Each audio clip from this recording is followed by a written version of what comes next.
ನಮ್ಮ ಈ ಜೀವನದಲ್ಲಿ ಆಲ್ಮೋಸ್ಟ್ ಆಫ್ ದ ಲೈಫಲ್ಲಿ ಎಷ್ಟೊಂದೊಂದು ಪಾಸಿಟಿವ್ ವಿಚಾರಗಳು ನಡೆದಿದ್ರು ಯಾವುದೋ ಒಂದು ಚಿಕ್ಕ ಪುಟ್ಟ ಒಂದು ನೆಗೆಟಿವ್ ವಿಚಾರಗಳ ಬಗ್ಗೆ ನಮ್ಮ ಒಂದು ಮೈಂಡ್ ತುಂಬ ಸ್ಟ್ರಾಂಗ್ ಆಗಿ ಫೀಲ್ ಮಾಡ್ತಾ ಇರುತ್ತೆ. ಅದಾದಮೇಲೆ ನಾವು ಯಾವುದೋ ಒಂದು ಒಳ್ಳೆ ಪಾಸಿಟಿವ್ ಆಗಿ ನಾವು ಯೋಚನೆ ಮಾಡಬೇಕು ಅಂತ ಅಂದ್ಕೊಂಡಾಗ್ಲೂ ನ್ಯಾಚುರಲ್ ಆಗಿ ನಮ್ಮ ಮೈಂಡ್ ನೆಗೆಟಿವ್ ಆಗಿ ಯೋಚನೆ ಮಾಡ್ತಾ ಇದೆ. ಇದಕ್ಕೆ ಕಾರಣ ಏನು? ಈ ಒಂದು ಪ್ರಾಬ್ಲಮ್ ನಿಮಗೂ ಇದ್ದರೆ ಖಂಡಿತ ಈ ವಿಡಿಯೋ ನಿಮಗೋಸ್ಕರ. ಈ ಒಂದು ನೆಗೆಟಿವ್ ಆಗಿರುವಂಥ ಒಂದು ಅಂಶದ ಬಗ್ಗೆ ನಮ್ಮ ಮೈಂಡ್ ಏನಕ್ಕೆ ರಿಯಾಕ್ಟ್ ಮಾಡ್ತಾ ಇದೆ, ಏನಕ್ಕೆ ಅದರ ಇಂಪಾರ್ಟೆನ್ಸ್ ಕೊಡ್ತಾ ಇದೆ ಅನ್ನೋದ್ರ ಬಗ್ಗೆ ನಾನು ನಿಮಗೆ ಕೆಲವು ಇನ್ಸೈಟ್ಸನ್ನು ಕೊಡೋದಕ್ಕೆ ಇಷ್ಟಪಡ್ತೀನಿ. ಒಂದು ಮೈಂಡಿನ ಹಳೆ ಒಂದು ಡೇಟಾ ತೆಗೆದು ನೋಡೋದಾದರೆ ಹೇಗೆ ಅಂದರೆ, ಒಂದು ಹಳೆ ಕಾಲದಲ್ಲಿ ಬೇಟೆ ಆಡೋಕ್ಕೆ ಹೋಗುವಂಥ ಒಂದು ಜನರು ಒಂದು ಕಾಡಿಗೆ ಒಂದು ಬೇಟೆ ಆಡಕ್ಕೆ ಹೋಗಿರ್ತಾರೆ.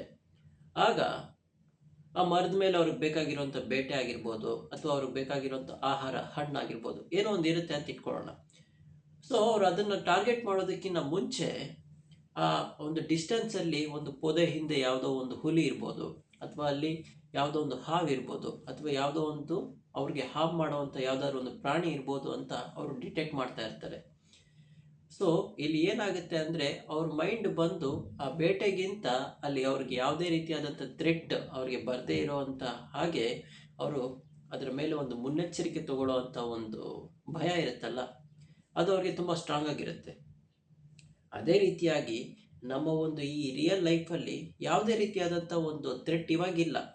ಫಾರ್ ಎಕ್ಸಾಂಪಲ್ ಯಾವುದೋ ಒಂದು ಹುಲಿನೋ ಸಿಂಹನೋ ಆ ಥರ ಯಾವುದು ಇಲ್ಲದೆ ಇದ್ರೂ ನಮ್ಮ ಮೈಂಡಿನ ಆ ಪ್ಯಾಟರ್ನ್ ನಮಗೆ ಯಾವುದೋ ಒಂದು ರೀತಿಯಲ್ಲಿ ನಮ್ಮ ಒಂದು ಗೌರವಕ್ಕೆ ಯಾವುದೋ ಒಂದು ಧಕ್ಕೆ ಬರದೇ ಇರೋ ಹಾಗೆ, ಅಥವಾ ಯಾರಾದರೂ ನಮಗೆ ಒಂದು ಅವಮಾನ ಮಾಡಿದಿರೋ ಹಾಗೆ, ಯಾರೊಬ್ಬರು ನಮ್ಮ ಇಮೇಜ್ ನಮ್ಮ ಒಂದು ಬಿಲೀಫ್ಗೆ ಒಂದು ಹೊಡೆತ ಕೊಡದೇ ಇರೋ ಹಾಗೆ ನಮ್ಮನ್ನು ಕಾಪಾಡ್ಕೊಳ್ಳೋದಕ್ಕೆ ನಾವು ನೋಡ್ಕೊತಾ ಇರ್ತೀವಿ. ಅದೇ ರೀತಿ ಸೊ ಅದಾದಮೇಲೆ ಇನ್ನೊಂದೇನು ಅಂದರೆ, ಇನ್ನೊಂದು ವಿಚಾರ ಬರುತ್ತೆ, ಅಮಿಗ್ಡಾಲಾ ಹೈಜಾಕ್ ಅಂದ್ಬಿಟ್ಟು. ಸೊ ಈ ಅಮಿಗ್ಡಾಲಾ ಅನ್ನೋಂಥ ಒಂದು ವಿಚಾರದ ಬಗ್ಗೆ ನಾನು ಹಳೆ ವಿಡಿಯೋದಲ್ಲಿ ಮಾತಾಡಿದ್ದೆ. ಸೊ ಅದು ನಮ್ಮ ಮೈಂಡಿನ ಒಂದು ಮೆಂಟಲ್ ಮೈಂಡ್ ಅನ್ನೋದರಲ್ಲಿ ಅದೊಂದು ಪಾರ್ಟ್ ಆಗಿದೆ. ಸೊ ಈ ಅಮಿಗ್ಡಾಲಾ ಅನ್ನೋಂಥ ಒಂದು ಆಬ್ಜೆಕ್ಟ್, ಒಂದು ಥಿಂಕ್ ಹೇಗೆ ವರ್ಕ್ ಆಗ್ತಾ ಇದೆ ಅಂದರೆ, ಆ ಒಂದು ಪಾರ್ಟು ಒಂದು ಭಯ ಆಗಿರ್ಬೋದು, ಅಥವಾ ಯಾವುದೋ ಒಂದು ಅಪಾಯ, ನಮ್ಗೆ ಯಾವುದೋ ಒಂದು ಥ್ರೆಟ್ ನಮಗೇನೋ ಒಂದು ಅಪಾಯ ಸಂಭವಿಸುವಂಥ ಒಂದು ಸಮಯದಲ್ಲಿ ಅದು ಒಂದು ರೇಡಾರ್ ಥರ ವರ್ಕ್ ಮಾಡ್ತಾ ಇರುತ್ತೆ. ಸೊ ಯಾವುದೋ ಒಂದು ಪಾಸಿಟಿವ್ ವಿಚಾರ ನಮ್ಮ ಜೀವನದಲ್ಲಿ ನಡೀತು, ಯಾವುದೋ ಒಂದು ಪಾಸಿಟಿವ್ ವಿಚಾರ ನಡೀತು ಅಂದರೆ ನಮ್ಮ ಮೈಂಡ್ ಅದನ್ನು ನಾರ್ಮಲ್ ಆಗಿ ಪ್ರೊಸೆಸ್ ಮಾಡುತ್ತೆ. ಅದೊಂದು ನಾರ್ಮಲ್ ಇನ್ಸಿಡೆಂಟ್ ಥರನೇ ಅದು ತಗೊಳುತ್ತೆ.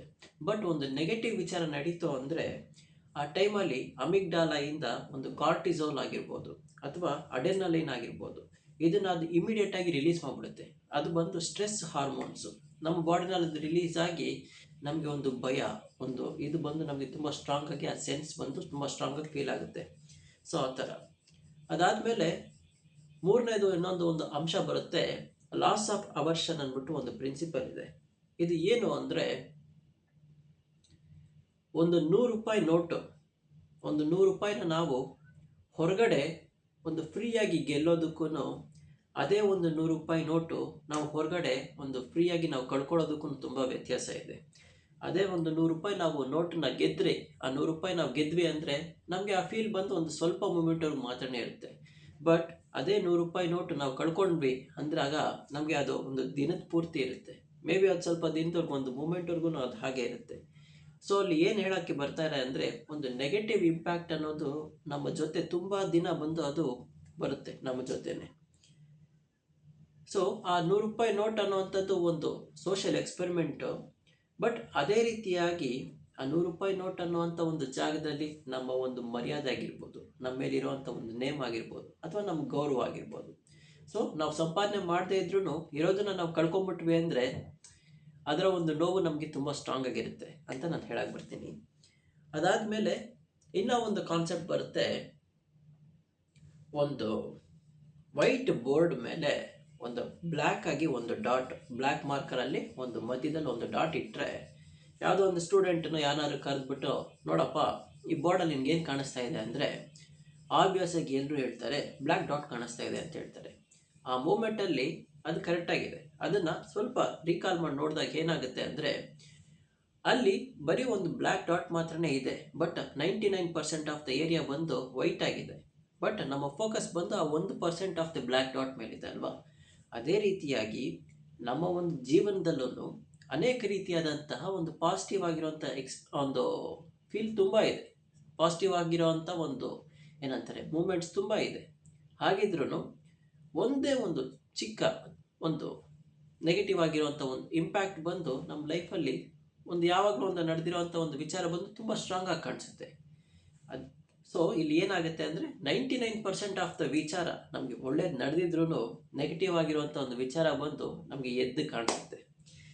ಇಂಥ ಒಂದು ಪ್ರಾಬ್ಲಮ್ ಇರೋವಂಥ ನಮ್ಮ ಮೈಂಡಿಗೆ ಏನು ಒಂದು ಸೊಲ್ಯೂಷನ್, ಒಂದು ಪಾಸಿಟಿವ್ ಆಗಿ ನಾನು ಅದನ್ನು ಟ್ಯಾಕಲ್ ಮಾಡೋವಂಥದ್ದು ಅಂತ ಕೇಳಿದ್ರೆ, ಮೊದಲನೇದಾಗಿ ಇದಕ್ಕೆ ನೀವು ತಗೊಳ್ಬೇಕಾಗಿರುವಂಥ ಮೊದಲನೇ ಪ್ರಿಕಾಷನ್ ಬಂದು ನಿಮ್ಗೇನೋ ಒಂದು ಯಾರೋ ಒಂದು ವರ್ಕಲ್ಲೋ ಅಥವಾ ಸ್ಕೂಲಲ್ಲೋ ಅಥವಾ ಒಂದು ಕಮ್ಯುನಿಟಿನಲ್ಲೋ ನಿಮಗೆ ಅವಮಾನ ಮಾಡಿದ್ರು ಅಂತಲೇ ಇಟ್ಕೊಳ್ಳೋಣ, ಅಥವಾ ಏನೋ ಒಂದು ಹೇಳಿದ್ರು, ಏನೋ ಒಂದು ನೆಗೆಟಿವ್ ಆಗಿರೋವಂಥ ಒಂದು ಥಾಟ್ ಬಂತು. ಆಗ ನೀವು ಯೋಚನೆ ಮಾಡಬೇಕಾಗಿರೋವಂಥ ಮೊದಲನೇ ವಿಚಾರ ಏನು ಅಂದರೆ, ಈಗಿರೋವಂಥ ಒಂದು ವಿಷಯ ನಾನು ಈ ಒಂದು ವಿಚಾರದ ಮೇಲೆ ನಾನು ತುಂಬ ಯೋಚನೆ ಮಾಡಿದ್ರೆ, ಈ ವಿಚಾರದ ಮೇಲೆ ನಾನು ಎನರ್ಜಿ ಹಾಕಿದ್ರೆ, ಎಫರ್ಟ್ ಹಾಕಿದ್ರೆ, ಇದರಿಂದ ನನ್ನ ಒಂದು ಫ್ಯೂಚರ್ಗೆ, ನನ್ನ ಒಂದು ಗ್ರೋತ್ಗೆ ಯಾವುದಾದ್ರೂ ಒಂದು ಉಪಕಾರ ಇದೆಯಾ, ಇದರಿಂದ ನಾನು ಉದ್ಧಾರ ಆಗ್ತೀನ, ಇದರಿಂದ ನಾನೇನಾದ್ರು ಅಪ್ಗ್ರೇಡ್ ಆಗ್ತೀನ ಅನ್ನೋವಂಥ ಒಂದು ಪ್ರಶ್ನೆನ ನೀವು ಹಾಕ್ಕೊಂಡು ನೋಡಬೇಕು. ಇನ್ ಕೇಸ್ ಅದು ನಿಮಗೆ ಒಂದು ಪಾಸಿಟಿವ್ ಆಗಿರುವಂಥ ಒಂದು ರೆಸ್ಪಾನ್ಸ್ ಕೊಡುತ್ತೆ ಅಂದಾಗ ನೀವು ಖಂಡಿತ ಅದ್ರ ಮೇಲೆ ಯೋಚನೆ ಮಾಡೋದು ತಪ್ಪಿಲ್ಲ. ಇಲ್ಲ ಅಂದರೆ ನೀವು ಅದನ್ನು ಬಿಟ್ಟು ಮುಂದಿನ ಒಂದು ಪಾಸಿಟಿವ್ ಆಗಿ ನೆಕ್ಸ್ಟ್ ಏನು ಮಾಡಬೇಕು, ನೆಕ್ಸ್ಟ್ ಏನು ಕೆಲಸ ಇದೆ, ನಿಮ್ಮ ಒಂದು ಫ್ಯೂಚರ್ ಅಪ್ಲಿಫ್ಟ್ಗೆ ಏನು ಬೇಕು ಅದ್ರ ಬಗ್ಗೆ ನೀವು ಗಮನ ಹರಿಸ್ಬೇಕಾಗುತ್ತೆ. ಇನ್ನೂ ಒಂದು ಮೇಯ್ನಾಗಿ ಏನು ಅಂದರೆ, ಎಲ್ಲರೂ ಹೇಳ್ತಾರೆ ಜರ್ನಲ್ ಬರೀರಿ, ದಿನಾಗಲೂ ನೀವೇನೇನು ಮಾಡಿದ್ದೀರಾ, ನಿಮ್ಮ ಲೈಫಲ್ಲಿ ಏನೇನು ನಡೀತಾ ಇದೆ, ನೀವೇನೇನು ಪ್ರೋಸೆಸ್ ಮಾಡ್ತಾ ಇದ್ದೀರಾ, ಜರ್ನಲ್ ಬರೀರಿ, ದಿನಾಗಲೂ ಒಂದು ಡೈರಿ ಬರೀರಿ ಅಂತ ಹೇಳ್ತಾರೆ. ಇದು ಬಂದು ಕೆಲವು ಆಸ್ಪೆಕ್ಟಲ್ಲಿ ತುಂಬ ಒಂದು ಒಳ್ಳೆಯ ವಿಚಾರ. ಆದ್ದರಿಂದ ಜರ್ನಲ್ ಬರೆಯುವಂಥ ಅಭ್ಯಾಸ ಇಟ್ಕೊಂಡಿರೋರಿಗೆ ಇದು ಒಂದು ಟಿಪ್ಸ್ ಆಗಿದೆ. ಏನು ಅಂದರೆ, ನೀವು ಇಂಟೆನ್ಷನಲ್ ಆಗಿ ನಿಮ್ಮ ಲೈಫಲ್ಲಿ ನಡೆದಿರೋ ಅಂತಹ ಒಳ್ಳೆಯ ವಿಚಾರಗಳನ್ನ ನೀವು ಯೋಚನೆ ಮಾಡಬೇಕು, ಅದನ್ನು ನೀವು ಬರಿಬೇಕು.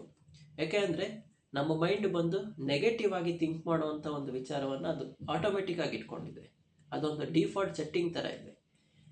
ಆದ್ದರಿಂದ ಆ ಒಂದು ಡಿಫಾಲ್ಟ್ ಸೆಟ್ಟಿಂಗ್ನ ನೀವು ಇಂಟೆನ್ಷನಲ್ ಆಗಿ ನೀವು ಅದನ್ನು ಒಂದು ಪಾಸಿಟಿವ್ ಆಗಿರುವಂಥ ಒಂದು ಥಾಟನ್ನು ನೀವು ಜನ್ರೇಟ್ ಮಾಡಿ ಅದನ್ನು ನೀವು ಚೇಂಜ್ ಮಾಡ್ಬೋದು.